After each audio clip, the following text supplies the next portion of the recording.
When you have everything, two beautiful children. She made a despairing gesture with her hands and then added, I was sick for a long time. Lucille Ball's entry into this world was not so triumphant as her departure. Born to young parents, with her mother still a teenager of 18, she lost her father to typhoid when she was only 4, and her mother was pregnant with a second child. One can just imagine the trauma of the 4-year-old Lucille as she saw her mother grieving over her young husband's body and then bringing him home to her own parents' home in Jamestown, New York. That desolation never really left the child. Forever afterwards, each action of Lucille's can be traced back to her traumatic childhood, when all she treasured was snatched from her: her father, later on her beloved grandmother and aunt, and ultimately even the roof over their heads.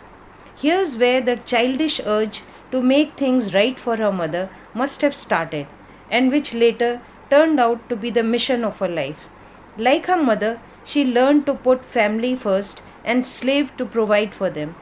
For the rest of her life, till her mother died in 1977, Didi was the anchor who held Lucille Ball steady through all the trials and tribulations she encountered in her efforts to earn money to support her family.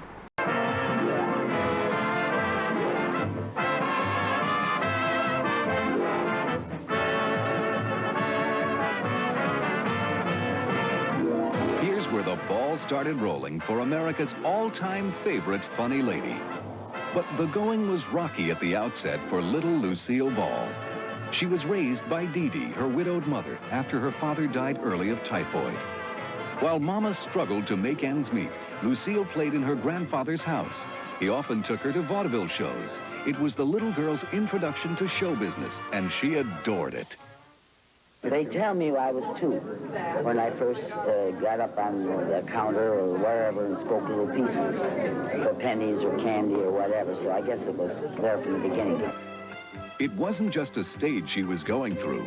She stormed the high school stage and discovered at 15 she could make people laugh. I know that I always got into everything there was to get into in school, in church, in Sunday school, any activities where there was, I was a cheerleader and I was this, anything that was active and in front of people. There was a stock company in Jamestown that was very good, and I got a good part and I got good reviews. And I thought, well, I never thought of being a stage actress. All I knew was vaudeville. I'd like to get into vaudeville, and I went to New York and I found out vaudeville was dead.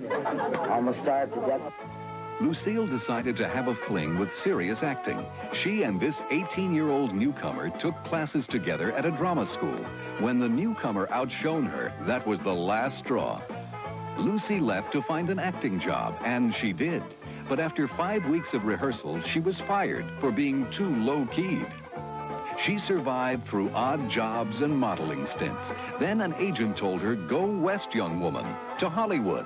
I came out here for 6 weeks where I was just a model in New York, and someone dropped out, and I got a chance to replace this lady, and her mother wouldn't let her come out, so I came out for 6 weeks, and instead of coming up the hard way, I've had a very well-paid apprenticeship. The apprenticeship was as a glamorous Goldwyn girl, working in studios then owned by movie mogul Sam Goldwyn. In the late 1930s, Lucy moved into her first Hollywood home. Slowly at first, then faster, minor roles in minor pictures came her way. The gorgeous redhead was starting to get under people's skin. What are you studying at college? Figure Latin. Atway aye uye uinde unite. You wouldn't know a thing about that, would you? Oh, nay. She worked steadily in B films for years. To get into one film with Henry Fonda, she even took a pay cut. Her career was stalled. She became so discouraged, Mama had to join her. She was a wonderful character.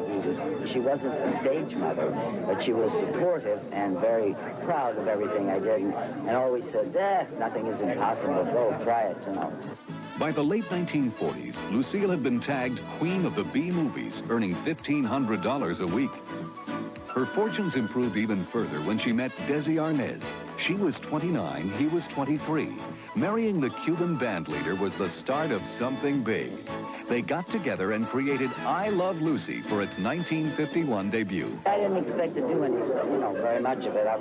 Television was new, and I thought, well, it'll run for a year and a half, maybe, or maybe just a few weeks. And I was pregnant at the time with Lucy, and I hadn't even made the pilot. So I said, well, of course I want to make it on film. And they said, what? Film? We don't make television on film. We make it on kinescope in New York. I said, I have no intention of going to New York. I didn't know you wanted me to go to New York. No way. We want to stay home. We want to stay home. We're having a baby and the whole thing. And I said I wanted it on film because I wanted like home movies. And they said, well, that's impossible. We can't even do it if you're going to do it that way. So we borrowed $5,000, and that's how we owned the show. Mrs. Desi Arnett. Oh, that's me. Hey, honey, we got quite a loot, huh? Yes. Wait till you see what I got for the children. What? Yes. A wagon? No. A tricycle? No. An electric train? No. These are really presents for the future. United States saving bonds. Right. Besides United States savings bonds, Lucille and Desi worked for the Heart Fund. The whole country took television's first family of comedy to its heart. But in the end, playing husband and wife on screen while being husband and wife off screen took its sad toll. During the good years, though, they lived in this amply comfortable home as Hollywood's merriest couple and raised a son and a daughter. Today, Lucille and her second husband, former comedian Gary Morton, form a producing team. And her heart still belongs to television, the vehicle that made her possibly the most recognized woman on earth. Her 4 shows, I Love Lucy, The Lucy Desi Comedy Hour, The Lucy Show, and Here's Lucy, are still being shown in rerun around the clock, around the world. On her road to success, what did Lucille Ball always look for? Well, I call it a chance to do something new, an opportunity that is interesting.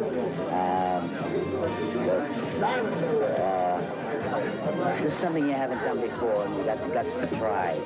Didi exerted such an influence on her that from all accounts she had to have her by her side even when she moved in with Alex Hall. When Didi died, her daughter reserved a place next to her for herself in the Hollywood cemetery where her ashes were placed. That was not a casual arrangement, but a symbol of their joint triumphant march from Jamestown all the way to Hollywood.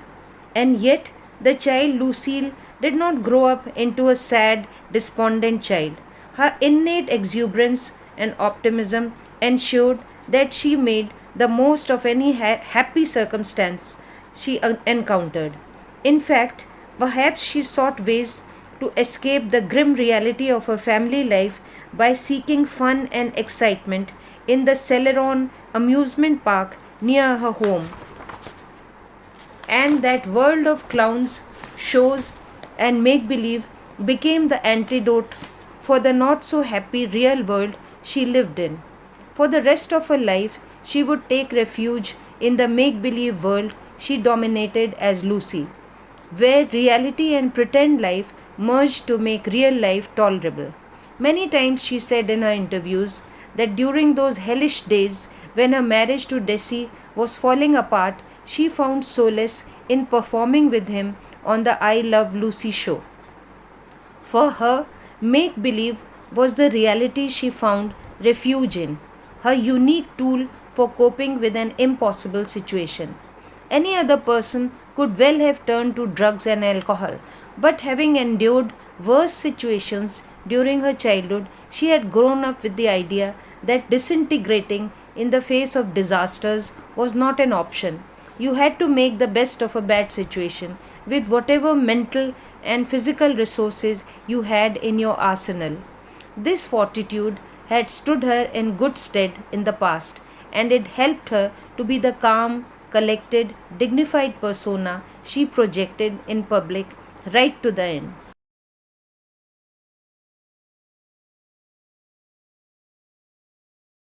Shall we give it a go? Let's give it a go-go. Hey, look, the old bird, lend me an ear. The Did you do the Broadway show just to get a break from the daily? I've always wanted to do a Broadway show. I was wishing it was a little better than Wildcat was, but we had great business throughout, so I shouldn't complain, I guess, except that it almost killed me. But I love the stage. I love an audience. It's just that if you get stuck in a hit, it's 2 years out of your life at least, you know. And that's not a very nice thing to say, you know, stuck in a hit. But that's exactly what happens. There's no other life.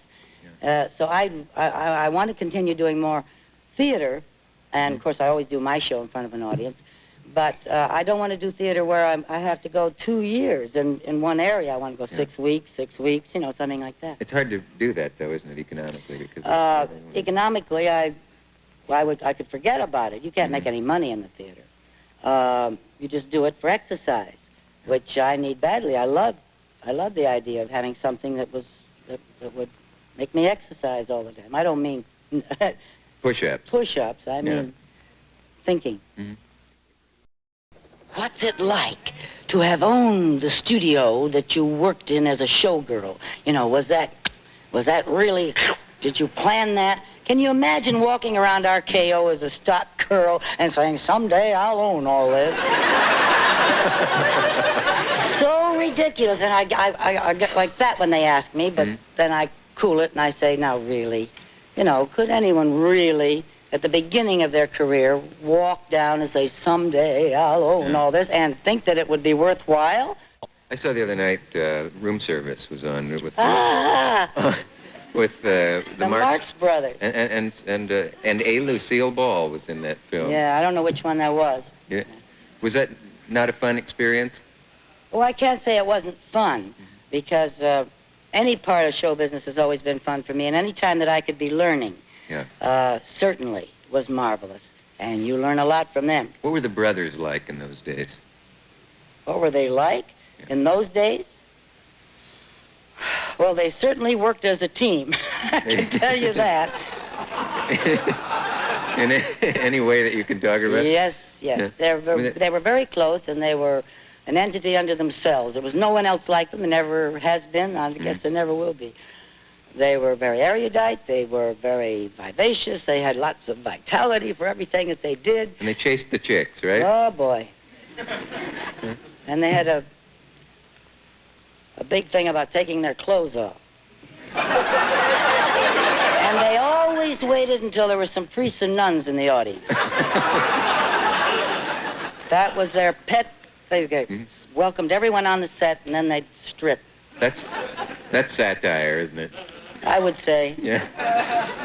They were flying nuns long before this one. Can you remember anything that seemed like the low point of your career where you thought... Yes. Can you? When I was ill.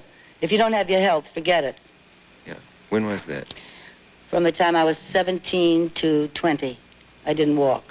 I had I was very run down, malnutrition, and I got rheumatoid arthritis from pneumonia.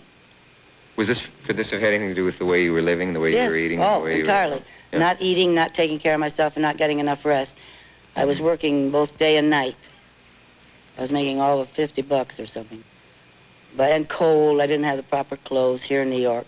And I got very, very ill. And I didn't walk for about 2 years. One hot day, I was walking down the street in July, and someone said, "How would you like to go to California?" And I said, "I'd go any place to get out of this heat."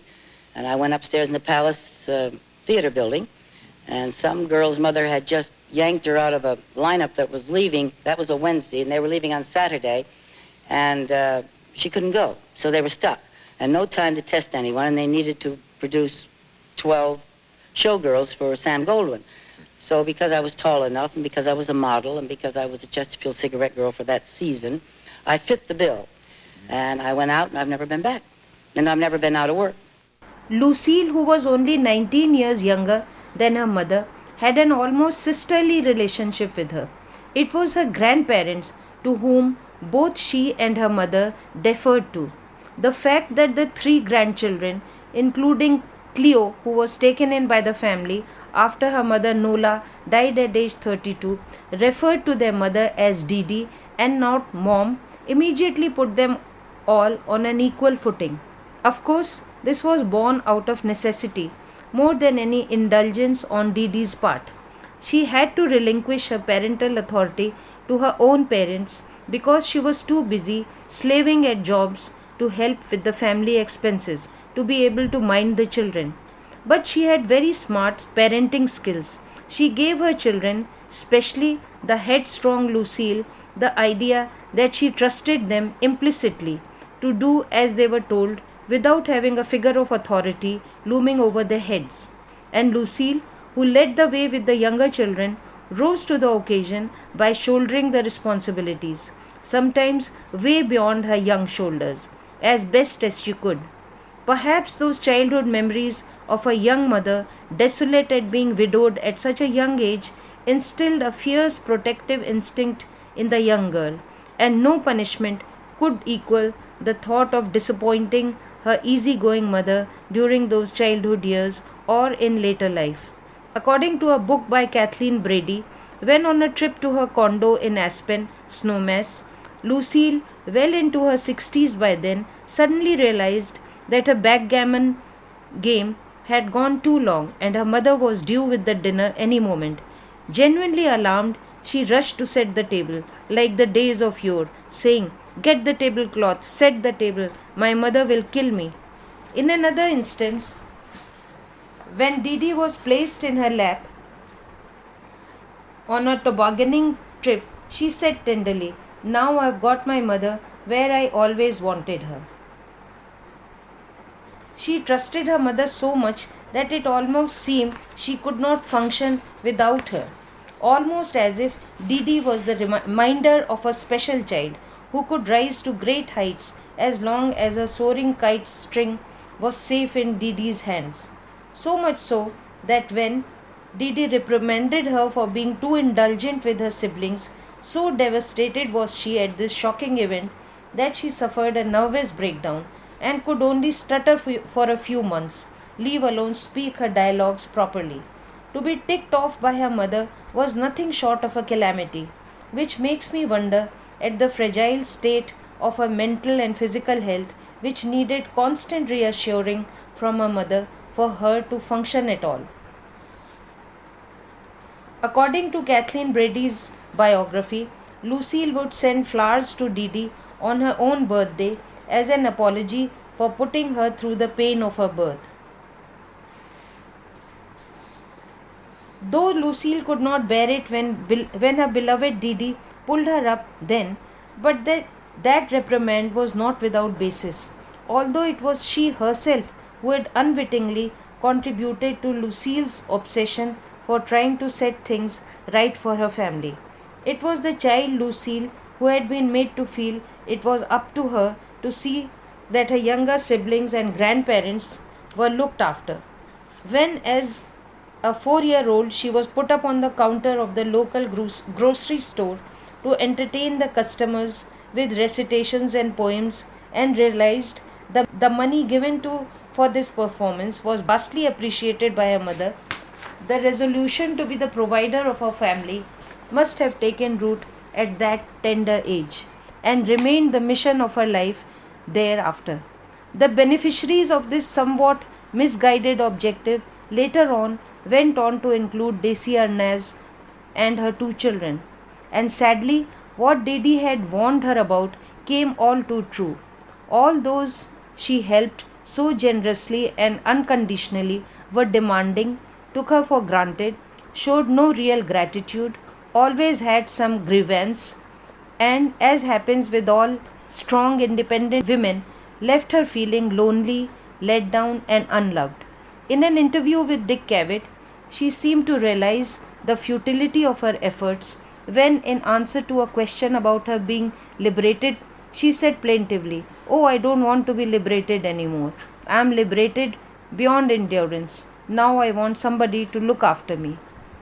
Lucille must have been perplexed with this behavior of her near and dear ones, because she herself cherished each of her mother's gestures of love and support. In fact, Didi was a role model who uncomplainingly slaved to provide for her children.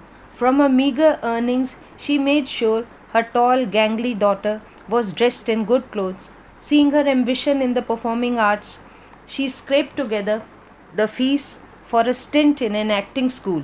And when the principal told her Lucille wasn't meant for an acting career, instead of lamenting the loss of resources, Didi must have consoled her woebegone daughter and earned her eternal gratitude in the process. We have all been through such devastating, demoralizing experiences in our lives, and we remember the kindness from anyone during such times more than the applause and plaudits of success from the world. Didi's idea of instilling discipline was as effective. When she caught Lucille smoking, she pretended to join in and allowed her to smoke to the point where she became sick and swore off cigarettes for a while. Didi understood her daughter's frequent escapes to New York not as a disobedient child's delinquency, but as desperate attempts to find work to help with the family finances. When Lucille contracted a debilitating bout of rheumatic fever for lack of proper food and clothes in New York, Didi must have been as saddened and worried as any mother at the prospect of a courageous daughter being a cripple for life. But for 2 long years she nursed Lucille back to health, massaging her wasted legs when she returned from a back-breaking day at work. Lucille Ball's life was a series of calamities interspersed with unexpected good luck, which took her from an impoverished working class household to the time when she flew in her own airplane to the 3 vacation condos she owned in Aspen Snowmass. During her late teens and early 20s, life must have been grim for Lucille, being rejected as a chorus girl many times, living in seedy rooms, never having enough food to nurture that tall frame, and yet always trying to get any kind of job in the showbiz of that unforgiving city. Chance led her to become a model with the prominent dresser Hattie Carnegie, and again it was sheer luck which led a photo of hers to be sold to the famous cigarette company Chesterfield. Overnight, her image was looking down from billboards all over the city as the new Chesterfield girl.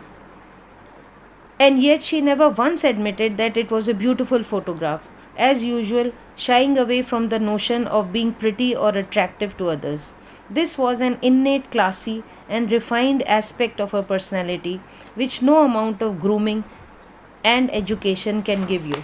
The new identity led her to being referred to the agent in charge of selecting chorus girls for a part in the movie Roman Scandal. Lady Luck was smiling on Lucille when she replaced a girl in the group and left for Hollywood within a few days. Her journey in showbiz had begun, and eager, excited Lucy loved every minute of it. More so when the shoot, which was scheduled to last 7 weeks, stretched to 7 months. She was under contract with a famous studio and she was being paid a princely sum of $125 per week to do what she had been yearning to do from childhood. All those shows, routines, clowns, and plays she had enjoyed in that fairy tale setting of Celeron Amusement Park in Jamestown seemed a fitting background to her role, however minuscule, in a real Hollywood movie. Her first thought was to rescue her beleaguered remaining family, her brother Fred, mother Dee Dee, and grandfather Fred Hunt, who, in his efforts to indulge a grandson with a gun, lost his home and everything else when a boy was shot accidentally with it, and never ever recovered from the bitterness of the whole sad episode. Nothing could have been more satisfying than when she and Fred rented a small house in Ogden Drive, Hollywood, decorated it as prettily as possible with their modest means, and sent for their mother and grandfather. Lucille must have been gratified when a matter of fact mother burst into tears at the sight of the small but cozy home her daughter had provided for them. At last it seemed the jinx was broken, and although half the family had been lost since Lucille arrived with her mother at her grandparents' house at the age of 4, the remaining 4 of them were united under one roof once again. Dee Dee's trust in her daughter had borne fruit. Single-handedly, a starving, sickly, painfully thin girl without any resources had clawed her way to being one of Goldwyn's golden girls. Whatever came next, Lucille, with her mother beside her, was ready for any challenges life could throw at her. All four of them had battled against seemingly insurmountable odds. Grandpa Hunt had lost his wife, only son, and a young daughter, as well as losing all his material belongings to a senseless court case. Didi had lost her mother, two siblings, endured a divorce, and fought unsuccessfully for the custody of her dead sister's daughter. Fred Ball had to live with the haunting guilt of being the reason for his grandfather's downfall. And one can only imagine the trials and tribulations Lucille must have endured during her struggling years in New York, rejected and unwanted in a tough, unforgiving environment, not knowing when she would get a morsel of food for her youthful, growing body. One thing I noticed from observing her many videos, she seemed to be scared out of her wits at sudden noises. The clap of the clapboard contraption of the early password games she loved to play invariably startled her, and any show of anger or intimidation upset her horribly, reducing her to tears. Luck continued to smile at Lucille Ball all through the 1930s, and she was more than happy with the modest success she had attained, being loaned out to different studios. She was earning enough to live comfortably and with her family in Hollywood, and the industry was all too aware of her presence. On her part, Lucille was absorbing the work ethics of her vocation. Most of her time and attention were focused on how to hone her craft instead of cultivating the studio mughals or the leading men who exerted influence with writers, directors, and choice of leading ladies.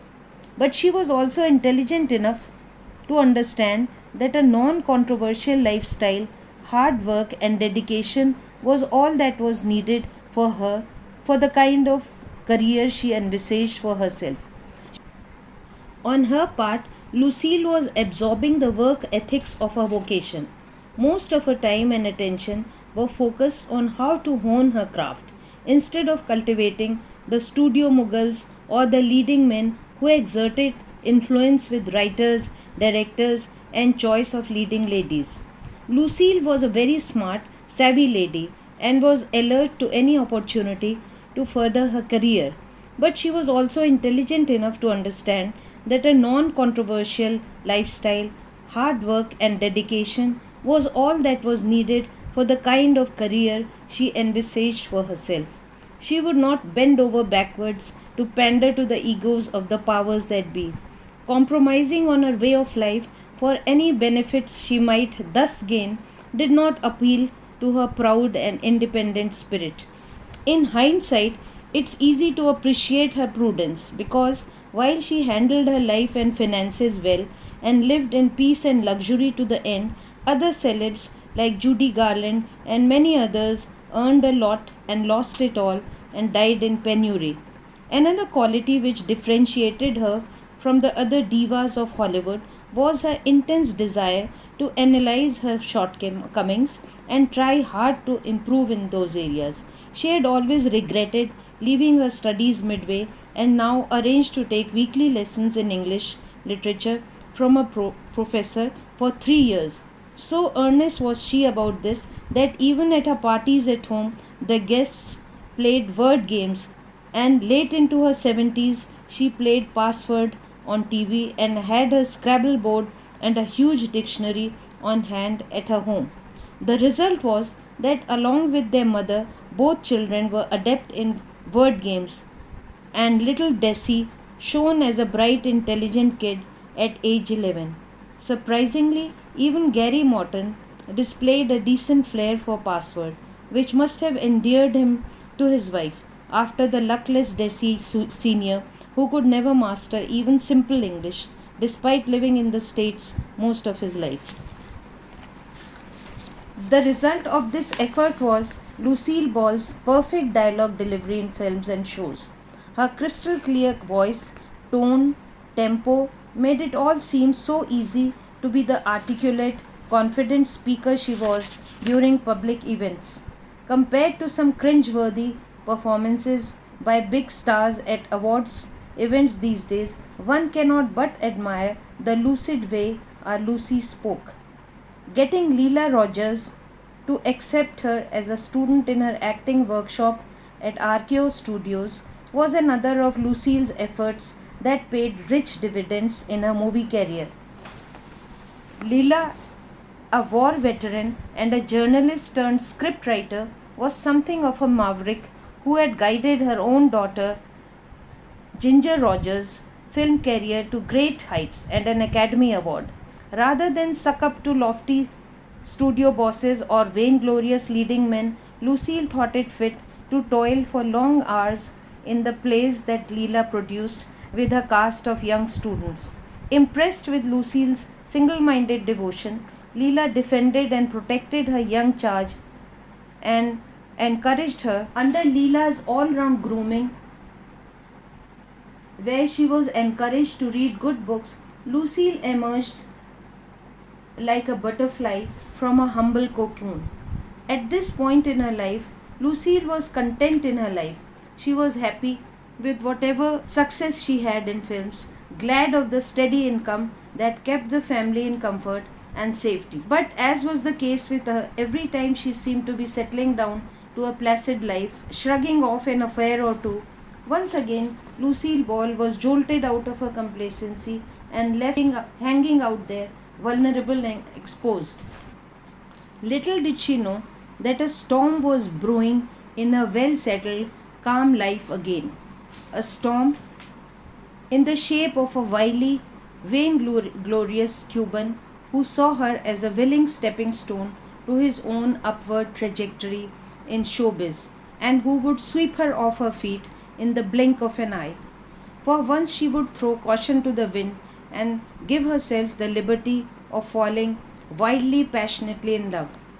But again, to her eternal sorrow, to the wrong person, who would give her 20 years of mental and physical abuse, trauma and heartache. She who wanted nothing more than to be an ideal wife to him. While her family and friends failed to understand what she saw in the stocky, short, dark bongo player whose way of talking was incomprehensible to all, Lucille had her own reasons. And as there's a saying, the heart has its own reasons, which reason doesn't always understand. For one, she heard of Desi as a raucous, exciting band leader who had all of New York talking about his skill as a bongo player. Then, as luck would have it, she was cast opposite him in a picture called Too Many Girls by RKO Studios, which was like home to her. He had been signed to star in 3 movies by the famous studio. So Lucille saw him not as a penniless asylum seeker from an impoverished settlement, which was Cuba then, but as an up and coming promising newcomer on contract with a big studio. And she had great respect for the wisdom of studio bosses because she herself had been given a chance by one such studio, and look where she was now. Moreover, he and his mother had conned her and her whole family into making them believe that he was a rich aristocrat, the third in line of a famous wealthy family who owned ranches, horses, cars, and a personal yacht for the only son of the family, that is, Desi the third.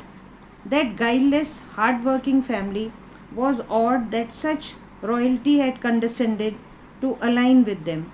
Spurred on by Lucille's adoration, Desi still nursed high hopes of a grand career in films with her help. Though he flopped in his debut film and no offers poured in for the linguistically challenged Desi after that dismal failure, he continued to hope. Only now, all the hopes of fulfillment of his ambitions got transferred to his much more successful wife. When he felt she was not doing enough to further his career, he started resenting Lucille, acting like a petulant child who wants the moon and will not settle for anything less. They had roaring fights, though I have a sneaking suspicion that he got the worst of a physical fight with a wife who more or less towered over him. As her friends and family watched in stunned disbelief, Lucille proceeded to be smitten by Desi, the Cuban, as the rest of the film industry referred to him. Perhaps she was caught up in the excitement of the moment. Up until then, she had played safe, careful of her reputation, her money, and most of all, careful of the feelings of her family. And maybe, like other young women of in their late 20s, she felt life was passing her by. The men she met in the industry were staid and drab, involved in their own lives and career. No one else had given her so much attention or professed to love her so passionately. From her own account, she was swept off her feet by this ostentatious and very public wooing. From his point of view, that was the whole purpose of his public displays of affection, to put him on the map as an equal with other Don Juans who flirted with famous film actresses. Some accounts say he was considered more or less as a gigolo in the shady circles he moved in, and hooking up with a famous respected film actress was for him just the right move to push his nascent film career in the upward trajectory. For him, it was a matter of convenience to hop on to her bandwagon, while for her, nostalgic from memories of a handsome Greek uncle from her childhood, the short, dark, plump exile from an exotic country who could not even pronounce her name properly was just the distraction her adventurous soul yearned for. In retrospect, it can safely be assumed that Lucille took this relationship as a challenge, getting all set to mother the darkly handsome, lost little boy who had lost his vast fortune and who needed her help. This cry to the eternal mother in her tugged at her heartstrings, and she unwittingly allowed herself to become the pawn in the game plan of a simple, avaricious fortune hunter who played on her like a stringed instrument, knowing how to manipulate her affections and emotions. The more preposterous his posturing, the more obsessed she became. It must have been heartbreaking for her mother and siblings to watch her being torn apart by the shenanigans of a shallow, frivolous upstart who was just starting to have a good time in the land of opportunities after a peasant's life in Cuba. His mother, Dolores, was no less conniving, quickly latching on to her well to do daughter in law's painstakingly acquired celebrity and playing the part of a rich heiress while looking down on the lack of refinement in Lucille and her humble family. Both mother and son were adept at pretending to be high and mighty aristocrats who were used to a life of luxury in their native land, but never could they produce any evidence of the yacht or ranches and mansions they said they owned in a turbulent, barely civilized island state. These were imaginary tales and served their purpose. Lucille's cousin Cleo seemed totally awed when she said in an interview that Desi's mother was not used to working since she had lots of help in Cuba. How gullible can you be? They were a study in contrast. Lucille's family worked to the bones to eke out an honest living, while the Arnazes, both mother and son, never subscribed to the theory of hard work when they could get by with lying and bragging. What could have Lucille seen in a man who could not even communicate properly? Was it her own imagination that attributed charm and sex appeal which nobody else noticed? The only explanation could be that Lucille Ball had lived life on the edge too long during her early years, seen too much drama in her family life and professional life, and the prospect of a sedate life spent with an Alex Hall or even Pandro Bergman paled in comparison to the challenge of a tumultuous, unpredictable life with a man who she thought she could help become a major success and who then would love her and care for her till eternity. Whatever her reasons for agreeing to marry Desi Arnaz, despite her misgivings, The goals she set in her marriage were never ambiguous. She wanted to be a good wife to Desi.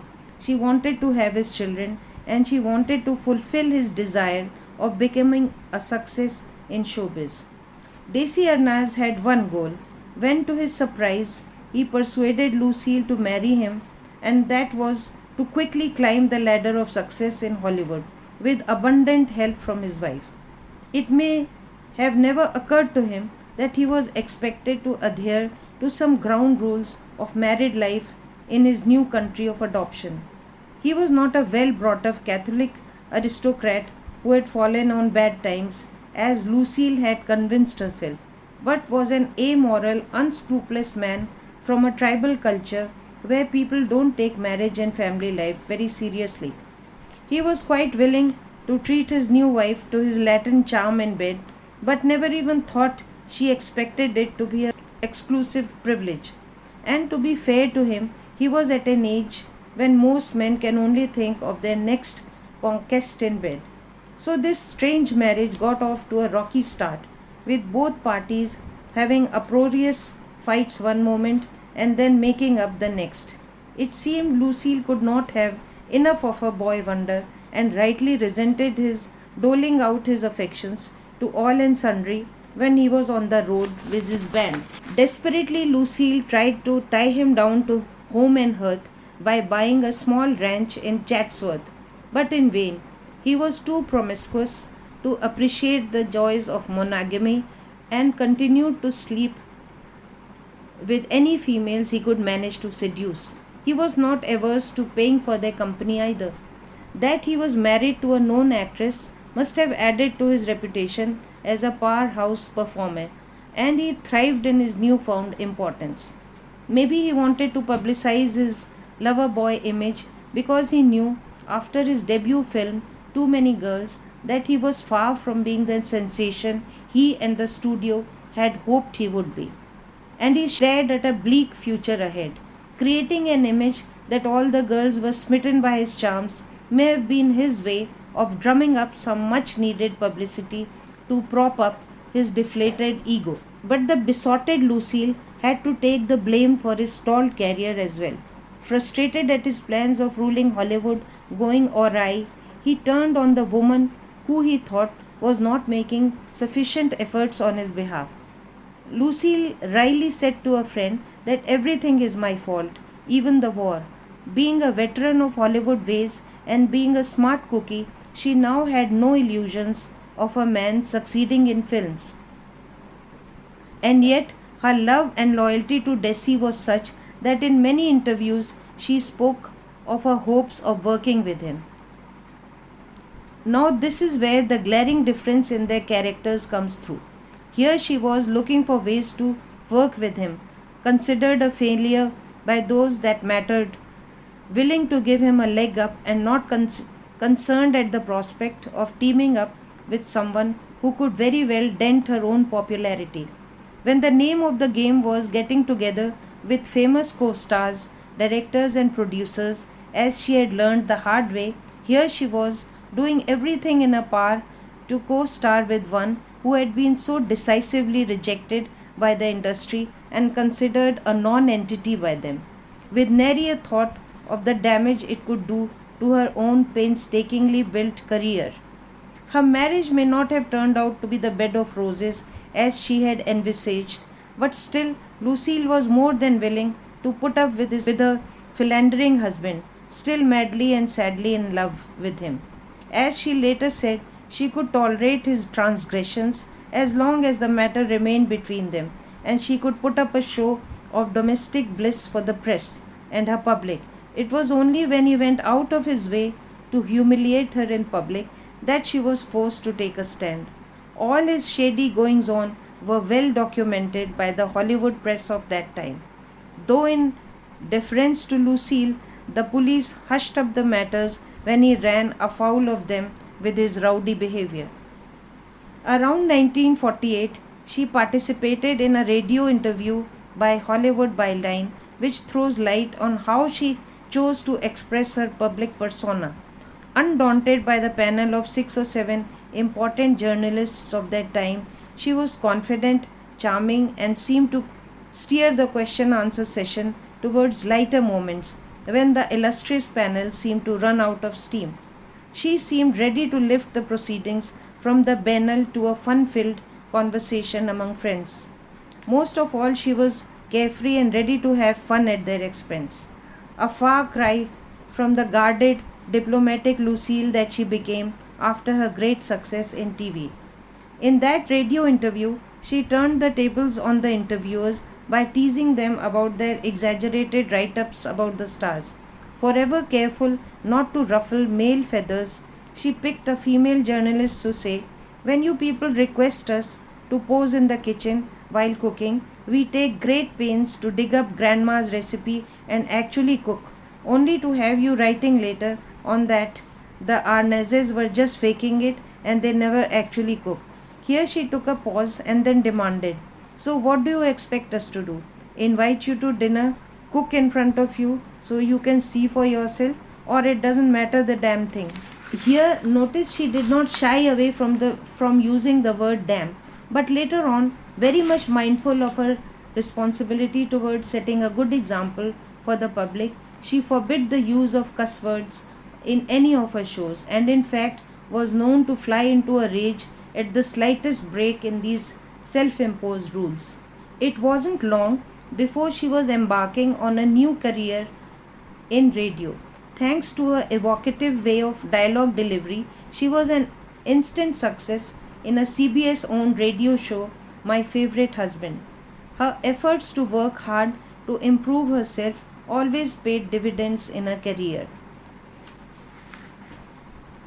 The great breakthrough for both the Arnazes came in the early 1950s after Lucille's efforts to improve her language skills and hone her diction and dialogue delivery bore fruit, and her performance in radio became a great success. My Favorite Husband became so popular that the studio thought it could be adapted into a show for TV, which was a new medium, then just starting to create a buzz. To this day, Desi love affair is touted as one of the Hollywood's greatest love stories of all times, as though they were the modern day Romeo and Juliet, only instead of killing themselves, they separated and then spent the rest of their lives languishing in each other's love. Nothing could be further from the truth. It was Lucille Ball's overriding obsession for her wayward husband that should be marveled at and remembered as one of the few examples of a wife's dedication to her husband. While Desi Arnaz, for all his business savvy, personifies the worst in masculine behavior, a man who could not overcome his rustic, uncultured background and returned his wife's magnanimity and loyalty by dragging her across the coals by his shameful, obnoxious behavior. Much to the horror and perplexity of the CBS bosses, Lucille laid down her terms for agreeing to star in the TV version of My Favorite Husband only if her husband, Desi Arnaz, would co-star opposite her instead of her radio co-star, Richard Denning. Everybody concerned with this project mocked and ridiculed the idea. They had all seen Desi's flop performance in Too Many Girls and balked at inflicting an incomprehensible leading man on the public in their prestigious TV debut. But Lucille was adamant. It was either Desi as her co-star or she wouldn't do the show at all. Is there any other example in showbiz of an actor or actress willing to forego the chance of a lifetime for the sake of a spouse, partner, or friend? Here was a moderately successful actress who had chanced upon a medium that was giving her career a much needed boost, and who was now offered a chance to amplify that popularity in an even bigger arena. But all she could think of was an erratic husband and the chance to step into an exciting new phase of showbiz with him by her side. How desperate was she to hang on to such a despicable man? Such a devotion is understandable only if her better half had shown even half of such love and concern for his needy, clingy wife. In her autobiography, she comes to the belated conclusion that they never had anything in common, and Desi did not appreciate her sober, moderate lifestyle. She also talks about her yearning to have children. Was she totally delusional where this unlikely Lothario was concerned? While the Meghan Markle interview with Oprah is the hot topic of discussion these days, a lot is being made of some unnamed royal who wondered about the color of this biracial couple's expected child. In those days, things must have been worse. Lucille herself encountered the discrimination when her black maid was not allowed to use the general lift in their hotel and was expected to use the one meant for the help. In another incident, the waitress in a motel worried about having to serve the swarthy Desi. Did she never once contemplate the consequences of having biracial children or the reactions they would evoke? Or was she delusional and continued to hanker after her own fantasies in a self centered way? To bring the studio round to her way of thinking, Lucille now embarked on a roadshow with Desi to portray him as an acceptable American couple. Her incandescent personality won the day, and the popularity of these shows convinced the studios to hire them as a package deal. Even as radio's My Favorite Husband was transitioning into TV's I Love Lucy, Desi Arnaz continued to play the role of the dominant husband to his subservient wife and not the lesser partner who had come along for the ride. Jess Oppenheimer, the architect of the Lucy character, in his book mentions that in her shows, Lucille was not averse to being dominated by her leading man, and for Lucille, the world of make believe was her reality. It's my conjecture that Desi behaved so atrociously with her because, on some level, she did not mind the abuse his caveman behavior in some sick way added to his charm in her complicated mind. Whatever their convoluted symbiotic relationship, they both entered the nascent world of television together with the presumption that Lucille would be the top draw while Desi would be accommodated at her insistence as a sidekick. Desi did not acquiesce to this arrangement willingly. Still the boss in this husband wife team, he demanded top billing over his wife, and according to Jess Oppenheimer, had several arguments about this matter. While Lucille had her head firmly screwed on her shoulders, the exile from Cuba had an inflated sense of his own worth and importance. I Love Lucy was a groundbreaking television show on several levels, but according to me, the most important factor in its success were the three writers who set the tone for the long lasting Lucy saga.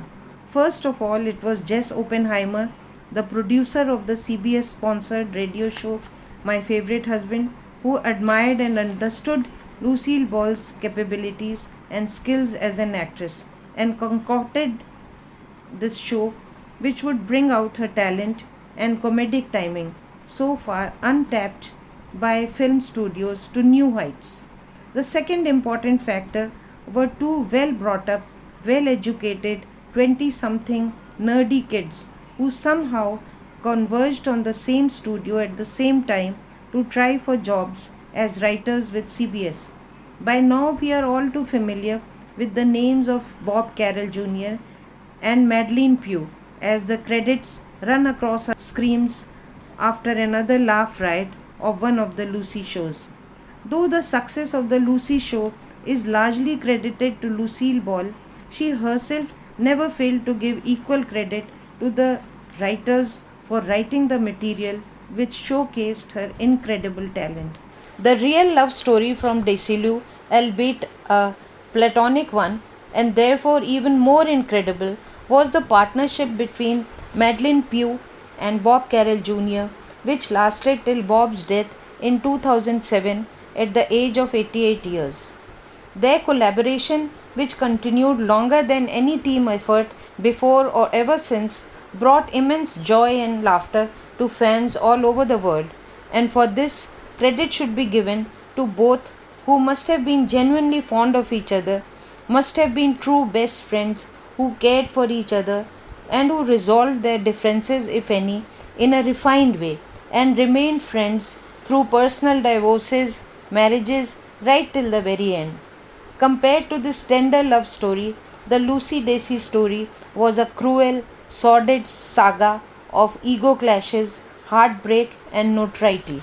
When Lucille managed to convince the CBS bosses to invest in the TV version of My Favorite Husband with Desi as part of the show, they agreed reluctantly. But Desi did not see it as a favor to his wife. He immediately demanded a higher billing to his wife in the show. Later on, he prevailed upon Jess Oppenheimer to relinquish the position of producer to himself and forever bragged about his innovations in the television industry. When the fact of the matter was, it was Jess Oppenheimer who had conceptualized the show revolving around the persona of Lucille Ball, who impressed him with her sparkling performance in My Favorite Husband. He was the one to work out the logistics transitioning a radio show into the most famous television show of that decade. And he was part of the initial team of writers, along with Bob and Madeline, to create the Lucy character with all her signature mannerisms and volatile personality. All the obstacles the team encountered while producing the show in Hollywood and not in New York as first demanded by the sponsors were ironed out by the whole team of experts who had congregated mainly at the insistence of Lucille Ball, who had known them from her movie making days. Later on, Desi and Arnaz continued to give himself credit for the new way of making I Love Lucy. But at that point in time, he knew zilch about shooting a TV show, and it was his wife who got together an incredible team of experts who were the best in their field, and those were the men who contributed to the success of the show. The most important member of the team was ace cinematographer Carl Freund, who had done a picture with Lucille in the past and agreed to work for her TV show. He was the one to come up with the special way of lighting up the set so that they appeared in a uniform light. It was also his idea to have several sets in a row, all separated by curtains. As for the multi-camera technology, Desi claimed to have invented. Actually, it was Ralph Edwards, host of the show Truth or Consequences, who was the first to use this method, and George Fox invented the four-headed monster camera, which was adapted by the Lucy team. And as for the absolutely revolutionary idea of shooting the episodes with a live audience, it was Lucille's idea, as she liked the instant feedback she got while performing. So the laughter on the shows was genuine and spontaneous, and all the shows which came later followed this method. In fact, the laughter from the Lucy show was used for several other shows, and late in life, Lucille fondly observed that she loved to hear her mother Dee Dee's laughter on the reruns of the Lucy shows. Another person who did Lucille a great service was her director Mark Daniel, who discovered Vivian Vance and convinced Lucille to hire her as her neighbor Ethel Mertz. Vivian raised the tone of the Lucy shows with a perfect pairing and equation with Lucille, and may have lifted her from the depths of despondency after her divorce from Desi Arnaz.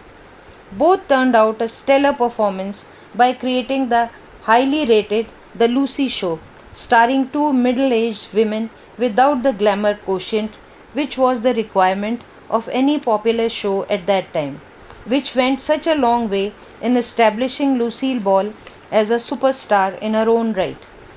During a tribute on an Ed Sullivan show in the early 1950s, when it was Lucille Ball's turn to acknowledge the people who contributed to the success of I Love Lucy, is Lucille Ball.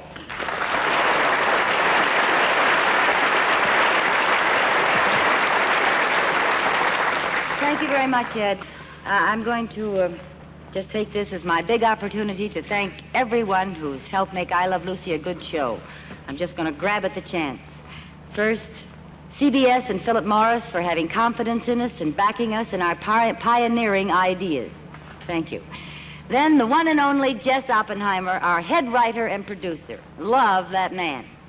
Our two wonderful and talented writers who work with Jess, our youngsters, Madeline Pugh and Bob Carroll Jr., who, incidentally, are not married, but seem to have a great understanding of the trials and tribulations of the Ricardos. Next, a great little guy, our director, Mr. William Asher. We call him William the Conqueror or Billy the Kid, depending on the mood we're in. Next, Mr. Carl Freund, our Academy Award-winning photographic genius. Thank you, Papa. And please thank each and every man in your crew. And, of course, Vivian Vance and William Frawley. Everyone should be fortunate enough to work with these two. They're blessed with an unfailing sense of humor, a wish to do their best at all times, from first rehearsal on, an understandable pride in their work that has, without a doubt, been a top contributing factor to the success of Lucy. Thank you, Viv and Bill. Oh, you get so emotional up here. Now then, there's another character in our show. His name escapes me at the moment. But this guy, who seems to be in all places at once, making like an actor, a banker, a politician, in short, a producer, gets my vote as the greatest producer of all time. And I have two little Arnazes at home to prove it.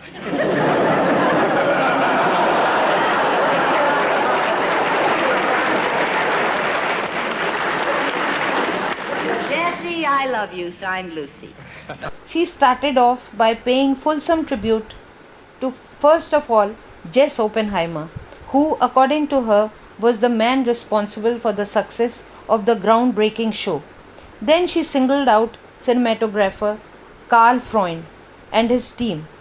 As an aside, she spoke of another character roaming around playing several roles, including that of producer. He's a good producer because I have two little Arnazes at home to prove it. It was a flippant remark and not really the praise Desi may have been expecting from his wife, but it was her honest opinion. Later on, mellowed with age and nostalgia, she may have given her ex-husband the credit for the success of her first Lucy show. But in her heart of hearts, she knew it was the chance coming together of a bunch of talented, creative people who created an arena for her extraordinary talent to be showcased in the best possible way. In that same Ed Sullivan show, Desi dissolved in tears as he thanked the country of his adoption for his rags to riches life. Personally, I feel it wasn't America which changed his fortunes. It was just one smitten woman who carried him on her shoulders to heights of fame and fortune, a fact he never acknowledged in his life. As luck would have it, the baby Lucille had longed for 10 anxious years was at last conceived just before the arrangements for the I Love Lucy show were in full swing. Having suffered miscarriages earlier, the sane thing for Lucille to do was to take to her bed and ensure that she had a safe delivery. But her commitment to Desi was such that, ignoring the risk to her pregnancy, she continued her strenuous routines during the shows they took on the road, which required her to do flips and wriggling about on the floor. She didn't have enough time to recuperate from the difficult cesarean section she had, and within 2 weeks of her baby's birth, she was on the sets filming for I Love Lucy. Any woman would know the complications stemming from such a surgery, especially at a rather late age of 39. But as I said earlier, her whole focus was on working with her husband at last. For her, it meant that working together would leave him little chance to play the field, especially with a much-awaited baby at home, and they would at last live together in wedded bliss.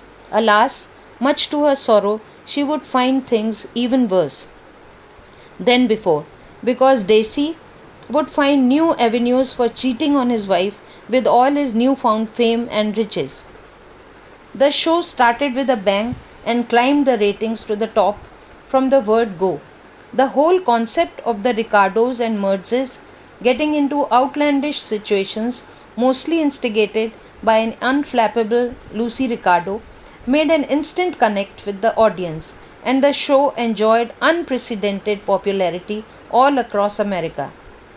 The real life birth of their son, Desi Jr., in 1953 created an uproar amongst the fans. Gifts, cards, and congratulations poured in by the score and had to be accommodated in the studio warehouses. Even the swearing in ceremony of a new president paled in comparison to this momentous occasion in TV history. Newspapers headlined the event on front pages. But as was usual with Lucille Ball's luck, the euphoria of the success of their new venture was followed by a scare of epic proportions. During this time, after experiencing the horrors of the Nazi regime in the Second World War, an anti communist wave was sweeping all over America. And as is usual with such movements, some politicians used the public sentiments to target vulnerable public figures such as film stars and celebrities for their own aggrandizement.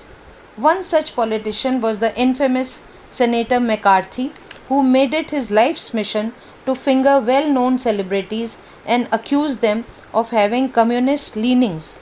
And most times, victims could not defend themselves and their careers destroyed, retired to a life of ignominy and oblivion. A case in point was actor Fatty Arbuckle, who could never recover from such accusations. Lucille came into the crosshairs of these men who were assuming a mantle of righteous revenge against the wrongs committed by the communists in the past, because she was the darling of the masses at the time, and targeting her would get them huge publicity and importance. It began casually enough when the Committee of Un-American Activities summoned the actress on the Labor Day weekend in 1953 to give her explanation about the fact that she had registered as a communist voter in 1936. The committee members seemed convinced of her innocence and were to release a full exoneration the next day. But in the meanwhile, journalist Walter Winchell, who was considered a friend by both Ernazes, leaked the story of Lucille's summons, and all hell broke loose. All the papers, led by the LA Inquirer, carried the story in blazing headlines that Lucille Ball was accused of being a communist. For good measure, they published her voter ID card in her own handwriting with her then address of North Ogden Drive. As has already been explained, how Lucille, her mother, and brother had taken shelter in her grandfather's house after the young family was orphaned at a very early stage in their lives, and Fred Hunt was the patriarch of the family from then on. They all deferred to his wisdom and wishes. He himself had to undergo extreme misfortune and humiliation when an accidental shooting with the gun he had bought for his beloved grandson Fred Ball injured a 9-year-old boy and started the wheels of a cruel and unreasonable justice system, which stripped him of all his material belongings and for good measure put him in jail. So, if Fred Hunt was disillusioned with the system in place, one can hardly blame him. When happier days came and they were all united in a comfortable house which his granddaughter had arranged for them, he felt free to take up the cause of workers who had suffered such a raw deal during the Depression years. He was a skilled worker at a wood factory in Jamestown and worked hard to keep his family together. The series of tragedies which saw him lose his young son, wife, and daughter, and then stripped him of all that was left, was a tragedy of monumental proportions by any standards. His family was all too familiar with the devastation wrought by cruel chance, and may have tried their level best to humor him in his eccentric endeavors in his last years. Still bristling at the unfair treatment he got from the justice system of those days, turning against the system is not at all difficult to understand, and becoming a rebel at that late stage was his only fight back against what he perceived was sheer injustice. He applauded the communists for taking up the cause of the workers and rejecting the capitalists who divided all the wealth amongst themselves, leaving the working class high and dry. It was against this backdrop that he had persuaded Didi and her two children to show their solidarity by registering as communist voters. Fortunately, Lucille's fans and audience did not give any importance to this accusation against their beloved icon and cheered her on as she came that day to perform on the sets. Lucille wiped away her tears and, composing herself, made her appearance on the set, not sure if she would be booed off the stage or heckled. But then her doubts and misgivings were swept away in a storm of applause and cheers. Her fans were telling their Lucy Ricardo that they stood firmly with her, and no charges, proven or otherwise, were going to sway them from their love of her. Lucy went on to perform in a composed, meticulous manner, and the next day came the widely publicized clean chit from the Committee of Un-American Activities that they could find nothing objectionable in Miss Ball's behavior either in the past or the present. Although it is said that the FBI, with its controversial director J. Edgar Hoover, continued to maintain a dossier on the Ernazes as long as he was in charge of the agency. The problem taken care of, the pair continued to take their show to new heights of popularity. It was always on the top of the Nielsen ratings all through the 50s till 1960. During its triumphant run, Desi acquired the reputation of a shrewd businessman who made profitable deals with CBS on behalf of their joint company Desi. He also started the Lucy brand franchisee business, earning millions from endorsing a slew of products, a canny move which is paying dividends to his children to this day.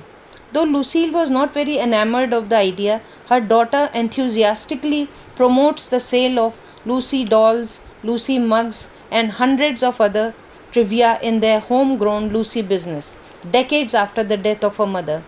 While Lucille, with her character of Lucy, created an enduring saga of love, laughter, and fun for generations to come, Desi was more interested in the financial aspects from the show. He did not let any opportunity to make money go, but unlike his wife, whose frugal, modest habits led her to splurge on an occasional fur coat, Desi knew of lavish, extravagant ways of spending the money he made from Desilu and living it up to the heights of a degenerate lifestyle. Most of his plans revolved around extramarital liaisons in hotels, gambling, or alcoholic binges, leading to the police bringing him home to Lucille in a drunken stupor. Around 1955, their marriage had disintegrated beyond repair, and all efforts on Lucille Ball's part to hold on to the tattered remnants were thwarted by the ex-bongo player. He was living a life beyond his wildest imaginations, a life that centered around dames, booze, and gambling, as his wife said in an interview to Barbara Walters in 1977.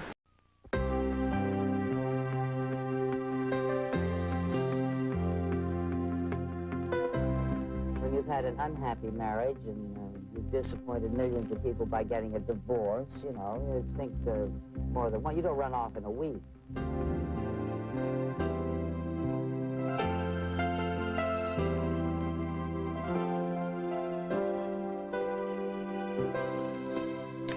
When I spoke with Lucille Ball, I was nervous. She rarely talked about the breakup of her famous marriage to Desi Arnaz, and I wasn't sure how to bring it up.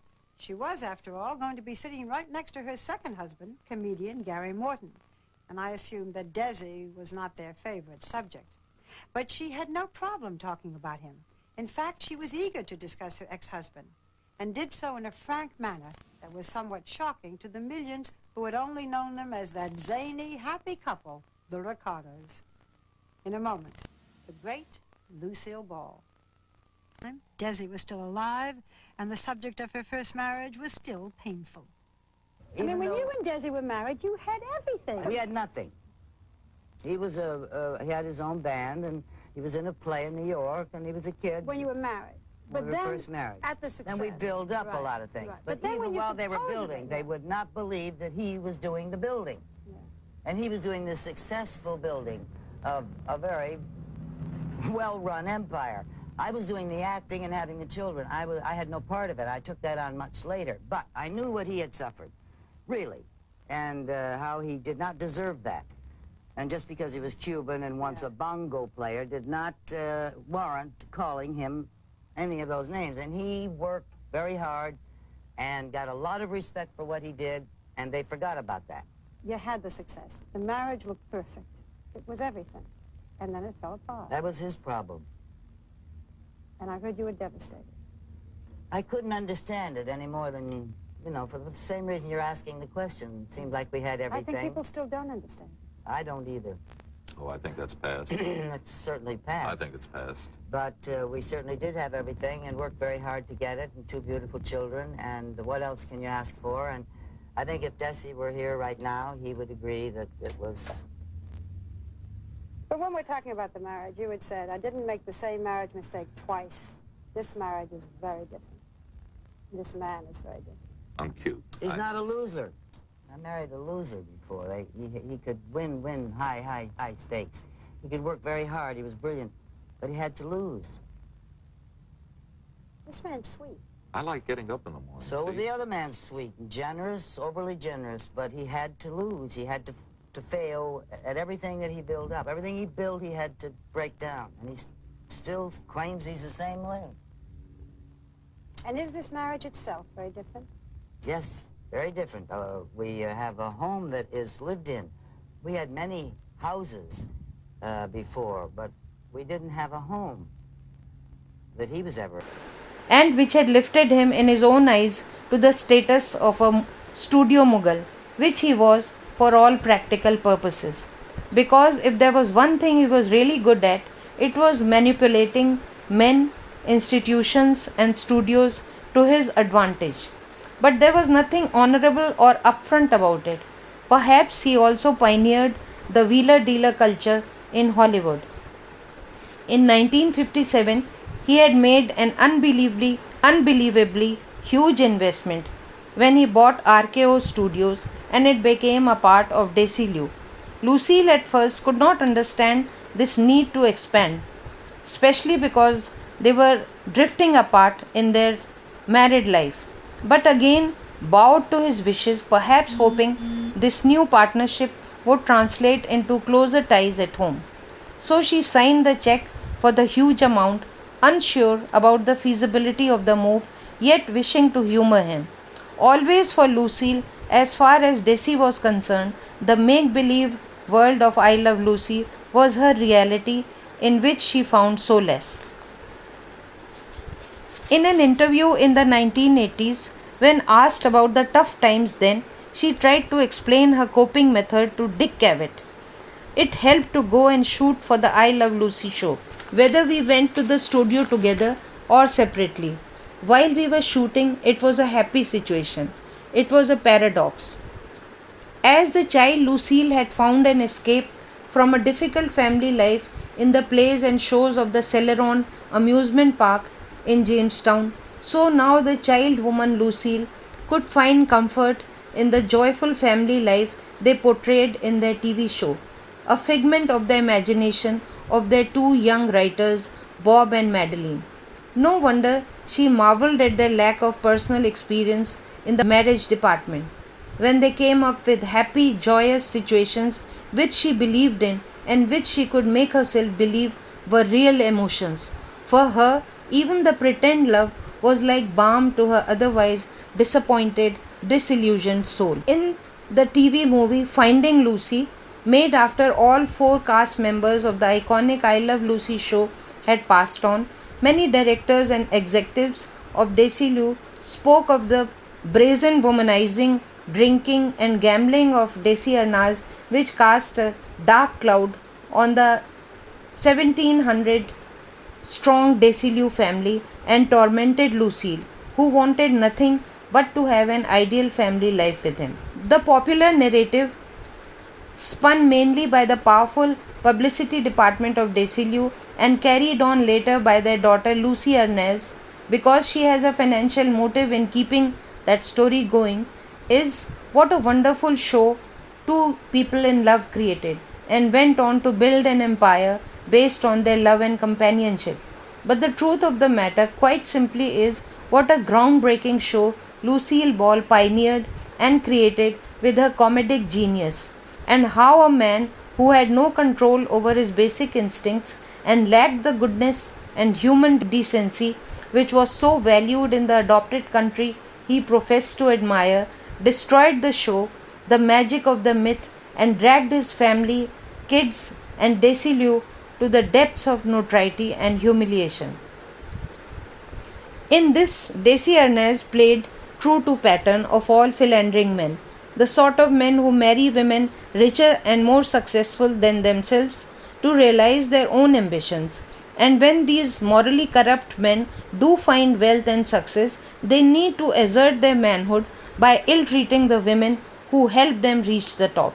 They need newer female conquests to pander to their egos. They need to be with women who have only known them to be rich and successful. The wives are increasingly scorned and humiliated in some secret wish to break away from them. Never having any scruples to begin with, fame and fortune went to the head of the previously penniless exile from Cuba, and he became arrogant and dismissive of his wife, flaunting his transgressions with impunity. He wanted her and the industry to know he was the monarch of all he surveyed and no longer needed her good graces to succeed in showbiz. His well publicized sexual escapades were meant to be a slap in Lucille's face, a clear message that he was calling the shots now and she had to accept the changed equations in their marriage. Lucille had no one but herself to blame for this sorry state of affairs. She had attributed imaginary qualities to him which he never had. They were just a figment of her fertile imagination, which conferred a false era of the Latin lover around him, reminiscent of her infatuation with her aunt's Greek husband in her teenage years. But stripped of her illusions, she now saw him for what he had always been, a crude, uncivilized man from an impoverished culture, so different from the hard-working person of strict values and morals that she was. The last straw came when in 1955 the Inquirer reported that Desi had visited a prostitute and in headlines asked if Desi really loved Lucille. Absolutely devastated by this public humiliation, Lucille at last knew she had to break free from this toxic relationship, but not before she tried one last time to save her doomed marriage. She tried to get Dr. Vincent Peale to counsel Desi, to no avail. He was determined to push her to breaking point, testing the limits of her endurance in a twisted show of one-upmanship, perhaps seeking revenge for the time she had very nearly divorced him in the early years of their marriage. She filed for divorce the very next day that the contract for their show ended, and to make a point, divorced him on his birthday. Again, Didi was roped in to accompany her heartbroken daughter to the divorce courts, where she vouched for her son-in-law's bad behavior, and their painful 19-year-long marriage was over. Now in 2021, amidst the pandemic, Lucy Arnaz has created quite a buzz by announcing a film purportedly based on her parents' great love story. If she really wanted to revisit her parents' 19 years old marriage, she should pay tribute only to her mother, who fell in love with an ordinary band leader, staked her considerable name and fame to marry him, then fought the powerful CBS bosses to pair him opposite her in a show which was meant as a vehicle to showcase her enormous comedic talent, which had become so evident from the popularity of a radio show. Desi Arnaz took huge advantage of the opportunity his wife afforded him, used her good offices to make a lot of money, and then squandered everything away because of a morally corrupt, disreputable lifestyle. It was their mother who took care of her children, gave them a luxurious lifestyle, and then again as she had done with her husband, risked her reputation by launching them in Here's Lucy. But unlike their father, who had emerged as a talented asset to I Love Lucy, Desi Jr. and Lucy Arnaz were lackluster performers